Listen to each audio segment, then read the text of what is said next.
Ay, isang mapagpalang araw po sa ating lahat. Munting kaalaman nga pala. Nako, eto po, no, namataan po dito sa social media po kung saan magkasama po si Trillanes at si Libiste po. Makikita po larawang ito. Hindi po natin alam kung kailan to, no? Pero ayon sa iba po, ngayon lang daw to, baka itong mga nakarang araw lang to, no?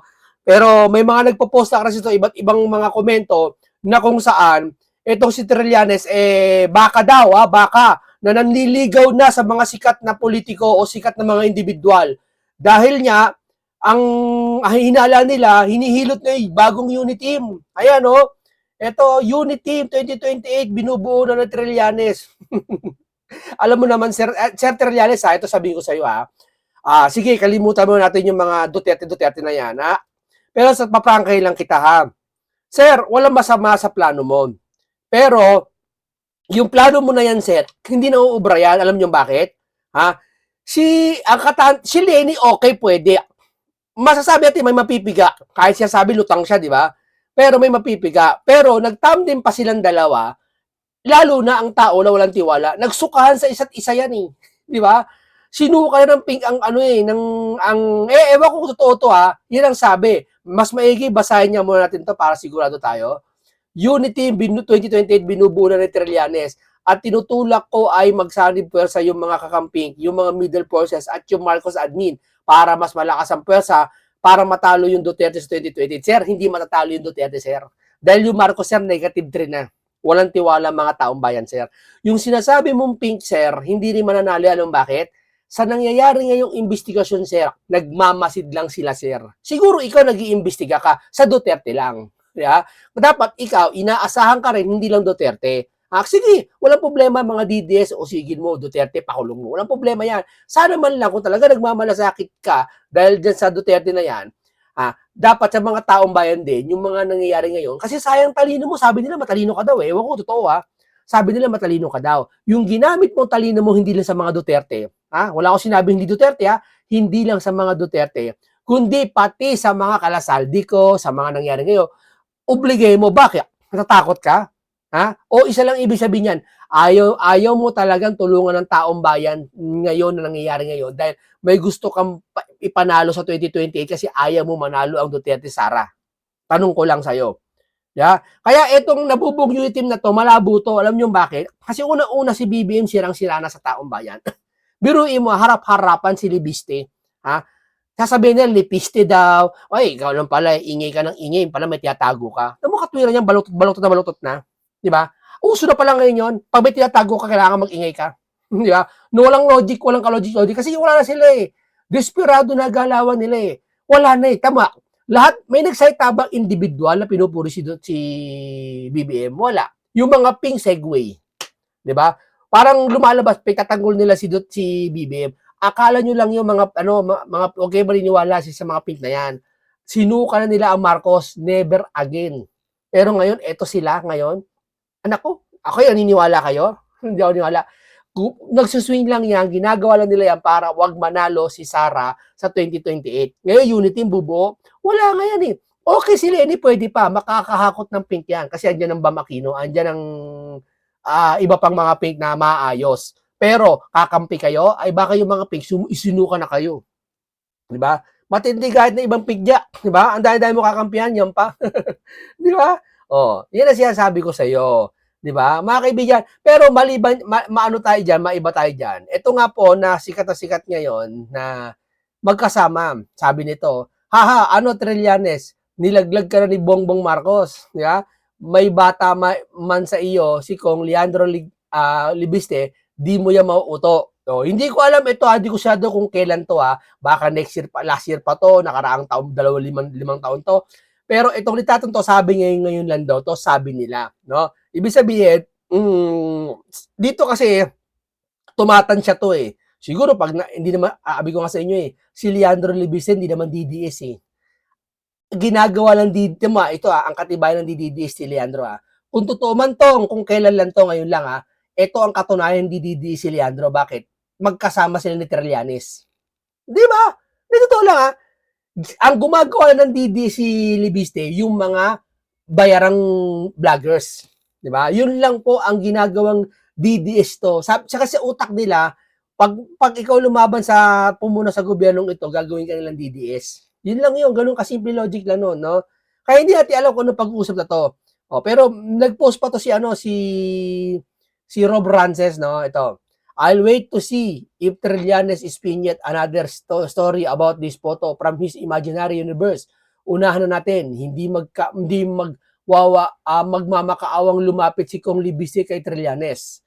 This young man is empty doing what many refuse to do, fighting corruption while others stay silent to protect their ambitions. Dito kasi mga kaibigan, malamang kumain sila, malamang may mga pinag-usapan dito. Hindi natin alam kung ano pinag-usapan dito. Pero sa akin, Chorya, siyempre, sa side naman ni Libiste, makikita mo talaga dito si Libiste patas sa kanyang ilalabas na Cabral Files.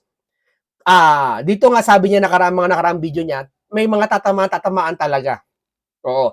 Sa Libiste file na to, walang sino mang kakampi o kakampiyan mo. Maaring tamaan ng Duterte, maaring tamaan sila Pulong, maaring tamaan ng mga Pinklawan, maaring tamaan lahat, pati mga BBM lalo. Yan ang hawak ng file niya ni Libiste. Dito kay Libiste, tumatayo siya ngayon para sa taong bayan, hindi para kung kaninong partido. Ginagawa na ng mga BBM vloggers na ginagawang DDs lang to si Libiste, na akala na itong mga to, lumabas si Libiste para lang usigin ang BBM at kampiyan ng DDS. Utak nyo kasi, mas malala na sa mga DDS. Yan na kayo. Dito lang. Di ba? Siya sabi nyo, malala ang mga DDS, o mas malala kayo. Yeah? Bakit? Masyado kayo obsessed na sa mga DDS. Yeah? Yung mga DDS, flexible yan. Di ba? Anytime, pumayag nga sila makulong si Tatay Digong nun eh. Kayo, obsessed na kayo. Lahat na makita yung pupuna sa inyo, DDS na gagawin nyo. Di ba? Ito, tignan natin to panoorin natin to. Pagpatuloy natin tong sinabi ni Libiste sa kanyang dating sa mga balateros to.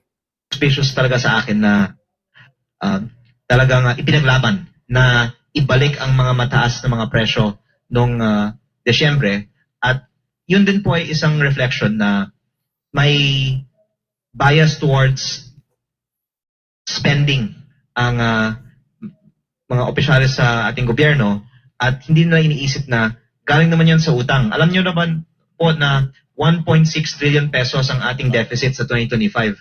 Yan po ay utang natin. Akala ng mga iba, pag hindi gumastos ang gobyerno, nawawalan ang bansa. Pero sa makatweet kung ito ay Farm to Palace Road. Opo, hindi naman po libre ang mga proyekto yan eh. Inuutang lang natin ito. Kaya kung nabawasan ang ating spending, the good side is nabawasan din ang ating inuutang. Diba? Pero ang gusto ko lang constructively i-follow sa Congress this year, kahit wag na tayong magturuan na magnanakaw ka, may corruption dito, bawasan na natin ang ating ginagastos. Pero ang pinaka hindi mo maririnig na salita sa Kongreso ay bakit na lang natin hindi bawasan ng budget o magtipid? Kasi ang nangyari, ipinagmalaki na wala ng flood control. Yung 255 billion pesos inilipat sa Tupad, AX, MAIP, Farm to Market Road, yung pagbayad ng kaya itong taong ito, binuko niya to, di ba binuko niya dito yung kung saan na mga congressman binibigyan 2 million at pamasko, tikit pa doon 50 million yata 52 million yata no. Dito lalabas mga kaibigan na tatama rin na ang ibang tao tumakbong bilang congressman. Bakit? Sahod ng congressman magkano 300,000. Kaya siguro malaki ang gusto ng mga tao na anak nila tumakbong congressman, ikaw tumakbo ka. Kasi may nakukuha, ito aminado may nakukuha ng milyon-milyon eh. Di ba yung tatawag na MOE? May nakukuha eh. Doon pa lang, paldo ka na eh. Tapos bukod pa yung mga bigay-bigay, bukod pa yung mga palusot na insertion na yan. Di ba? Kaya ang sarap maging congressman eh. Siguro pagkatanggal na to, tatama rin na mag-congressman itong mga to, ang sisipagin na lang talaga yung mga talagang para sa bayan, ang inatubag nila para sa bayan. Kasi minsan yung mga to, kaya sinisipag maging politiko, dahil malaki ang nakukurakot nila eh. Malaki ang napupunta sa kanila. Di ba? Easy money, ika nga. billion sa PhilHealth. Lipat lang. Pero, yung initial budget naman, wala yung mga bagay na yan eh. Kaya bakit hindi na lang yung 255 na yun, tipid, at yung 6.7 naging 6.5. Doon ko po nakikita na yung biggest issue facing our country is the spending, because I'm sorry to go into this more technical discussion here, but the country's deficit to GDP of 6% is already above the recommended levels, especially because our GDP growth is now gonna be just 4% or even less. Sabi daw mag 3 something pa nga. And then the debt to GDP is already 64. It will approach 70 maybe by next year because we keep on borrowing more than our growth is supporting. And the effect of all this is already around 20% of our government revenues is going to pay interest. If we keep going at this rate, it's going to be 30%. Soon enough, we will not be able to support these big budgets because our revenues are just going to pay debt. And that's also going to increase our cost of borrowing. And one thing that I can say is if you keep going like this, I think that the people in the financial community will agree with the following statement. By 2027, the Philippines will have a credit downgrade. Nako. In the last 2 administrations, the boon to the economy was we had credit upgrade, kaya dumami ang ating foreign investment. Pag ma-downgrade pa ang ating credit rating, yan yung magiging judgment na ng business community na bagsak ang ating ekonomiya at sana we take action this 2026 on lowering spending before this catastrophic event will happen possibly in 2027. Congressman, may nabanggit ka kanina na yung kay Yusek Cabral, kasi isa pa sa issue na sinasabi nila, illegal daw yung pag-acquire mo ng mga documents na meron ka from Yusek Cabral. May mga CCTV footages naman na mukhang hindi naman kayo nag-aaway o hindi naman mainit yung inyong pag-uusap. Totoo ba na pinwersa mo sila at nasugatan mo pa nga daw, nakikipag-agawang ka raw ng dokumento sa kanila? Ikaw lang po nabanggit na yung CCTV footage na inilabas nila, nagpapakita naman na una, hawak ko yung dokumento, kaya authentic yung dokumento. At pinag-uusapan namin as we were walking through the hallway ng maayos naman. Kita naman yung video eh. Akala siguro nila, pag nilabas niya yung video na yon, akala siguro, tatakwil natin si Lebiste. Sama pa na ugali ni Lebiste, nakipag-agawan. Hindi nila alam yung pa magiging ebidensya laban sa kanila. Yung sarili nilang video. Tama, good yan. Inahayag kayo ng sarili nyong kalokohan. Di ba?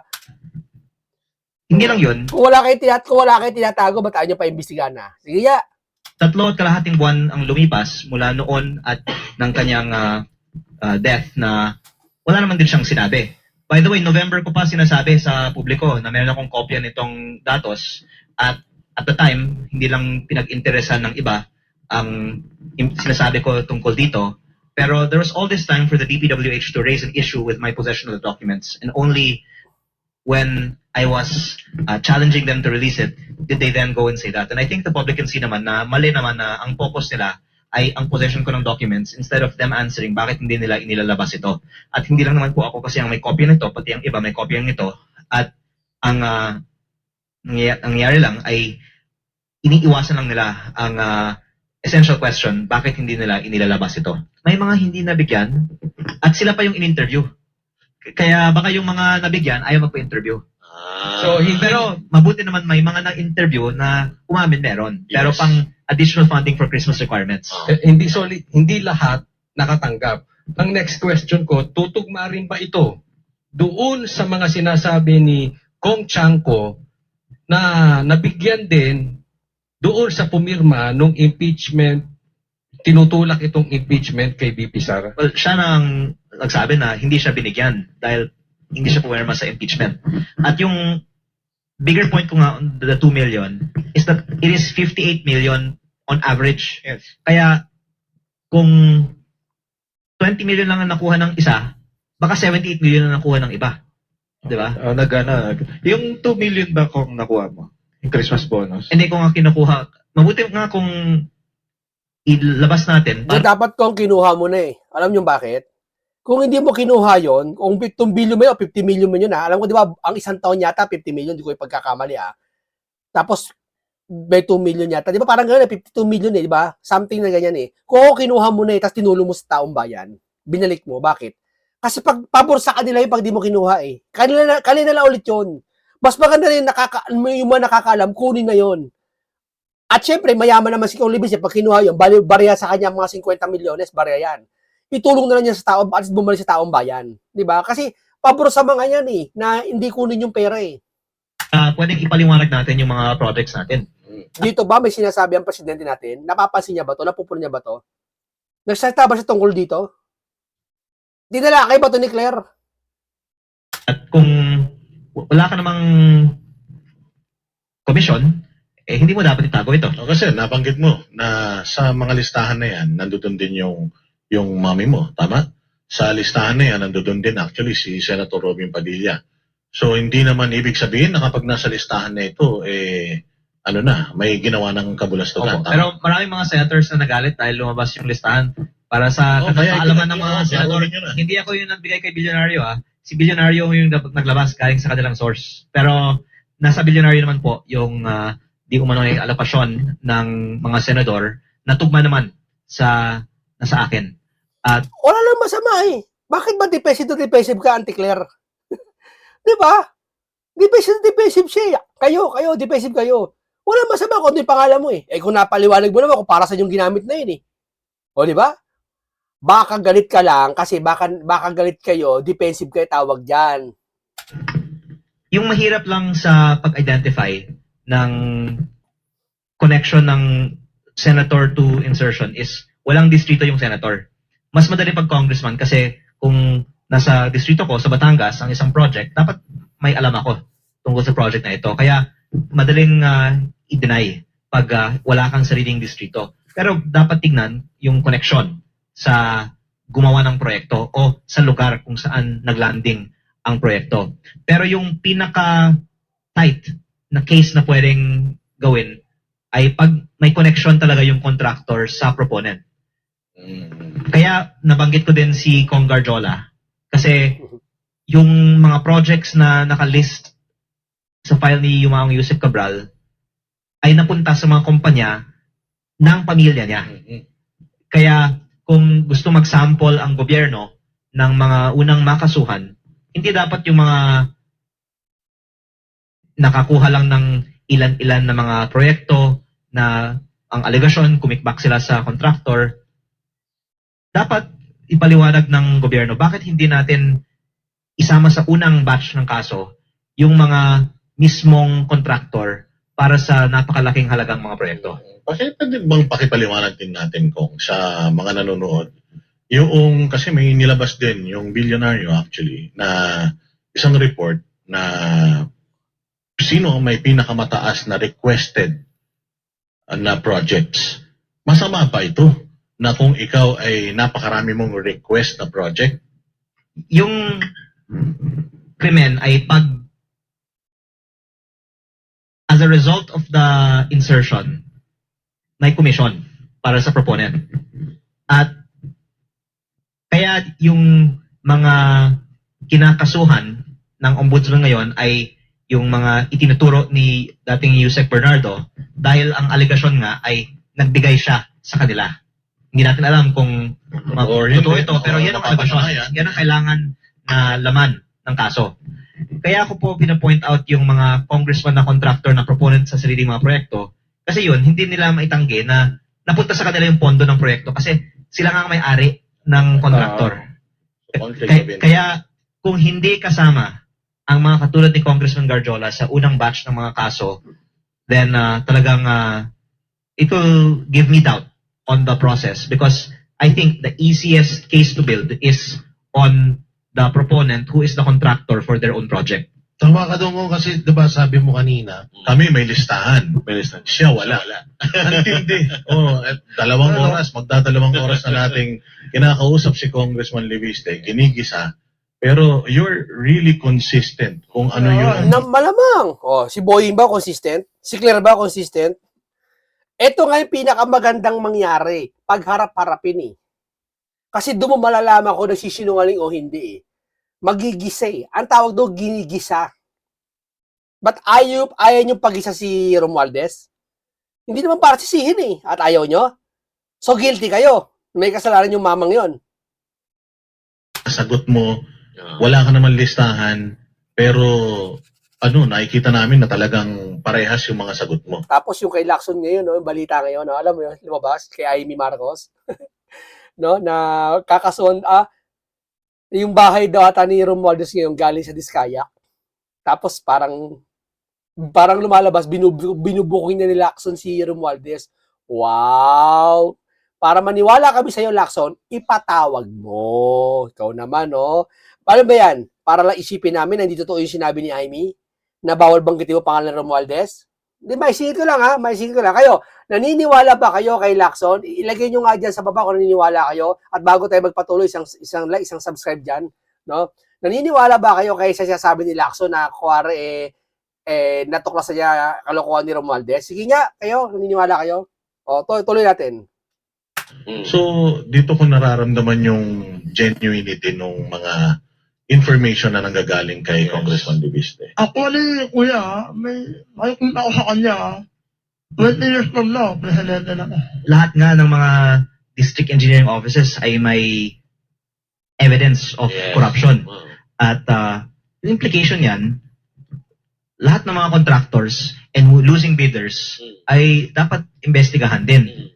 At it's really unmanageable situation with the corruption in DPWH. And yung isang magandang proposal na lang is abolish DPWH. Actually, may mga nag-propose na rin Reset lahat, palitan lahat, pati empleyado. Reset lahat.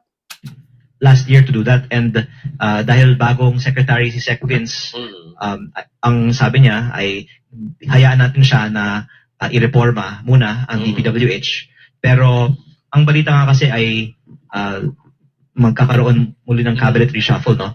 So I think it will be timely to call for the abolition of DPWH in the coming weeks. Let's say, for example, if you're going to abolish the DPWH, ano yung mag-handle ng infrastructures natin? Well, that's a good question. Yung mga maliliit na proyekto, mas mabuti ang LGU ang gumawa. Yun. Dahil hindi mo naman kailangan ng Congress ang mag-appropriate ng funds para sa isang 5 billion peso covered court or barangay hall, di ba?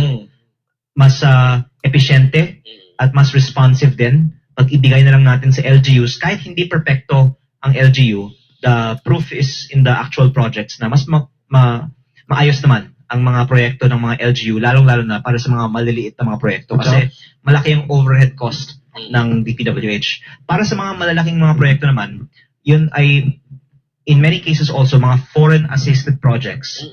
Nakikita ko nga din sa Facebook, maraming mga maalam na mga nagko-comment na dapat Japanese na lang ang contractor ng mga DPWH projects. Kasi Tama. Mas matibay. kikita nila yung Opo. mga gawa ng Japanese Opo. and Chinese. I think kung foreign assisted, hindi mo naman kailangan ng DPWH as it currently exists. Kaya, May nagsabi sa akin, ang NEDA o DepDev ang pwedeng mag-implement kung foreign consultants and contractors din naman ang gagawa nito. At yung isang insight din on the DPWH budget for the past 3 years is malaki ang DPWH budget noon, mas lumaki ngayon, pero hindi lang mas lumaki ang porsyento ng mga maliliit na klaseng mga proyekto at mas lumiit ang porsyento ng mga flagship projects. yes, nawala yun. Opo. At kung i-abolish natin ang DPWH, yung mga maliliit na projects, dapat LGU, yung mga malalaking projects, dapat DepDev o NEDA, at dapat ang focus nila doon, yung mga flagship projects. Hindi mangyayari yan kung libisel. Bakit? Maraming mawawalan. Maraming hindi kikita na. Maraming magugutom. Di ba? Oh, bago tayo umalis dyan, ito natin, painggan natin to yung kay Attorney Vic Rodriguez na kung saan, ang lahat ng ito na nangyayari, ito lang may kagagawan eh. Painggan natin si Attorney Vic Rodriguez Alam mo talaga, negative 3 na nga eh. Tapos, natatawa ko, no? Yung Trillanes, kakampi sa unit team. Baka maging negative 20 yan. Yeah? Okay na sana magsolo kayo nila Risa eh. Pwede pa eh. Sa si Bam Aquino eh. Oo.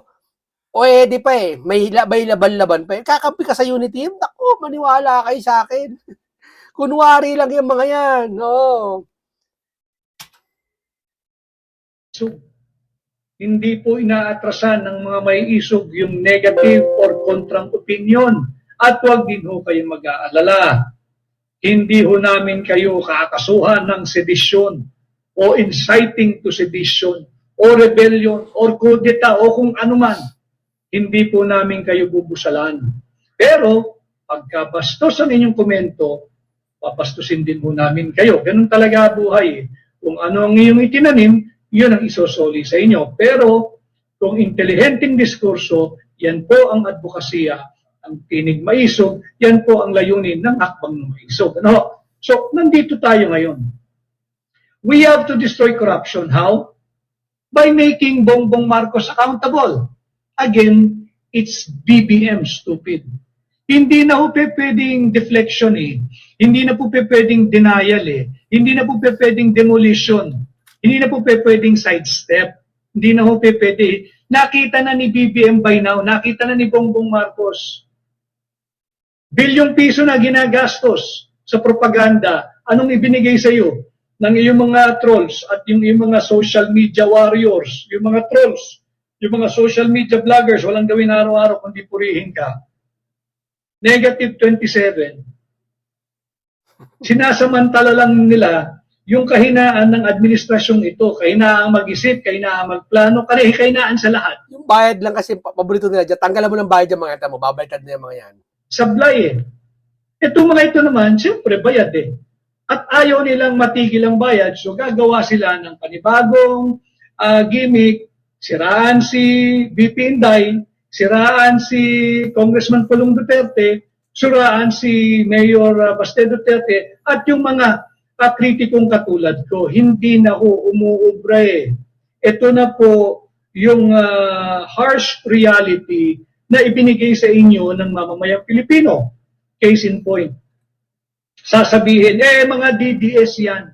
Ibig ninyong sabihin, lahat ng sinurvey ng WR numero na nag-negative 26 si BBM, mga supporter lang ni Tatay Digong. Lahat niyan yung ginagawa, sabi ko sa inyo, di ba? Si Atty. Vic, nahalata na. Lahat ginagawan DDS. Lahat ng kukontra sa adla ay DDS yan. Paranoid na paranoid sa mga DDS. Ni Duterte, ng pamilya Duterte. Ibig ninyong sabihin, inaakusahan ninyo na yung SWS, ang sinurvey lang sadya ay ang mga DDS o supporter ni Tatay Digong, ni Vice President Inday, at mga kritiko ni Marcos Jr. Administration. Ibig ninyong sabihin, yung Pulse Asia, kung saan nag-negative 14, yung inyong patron, ang na-survey o sinurvey lang sadya ay yung mga DDS, Tatay Digong supporter, VP Inday supporter o supporter ng mga kritiko ng administrasyon.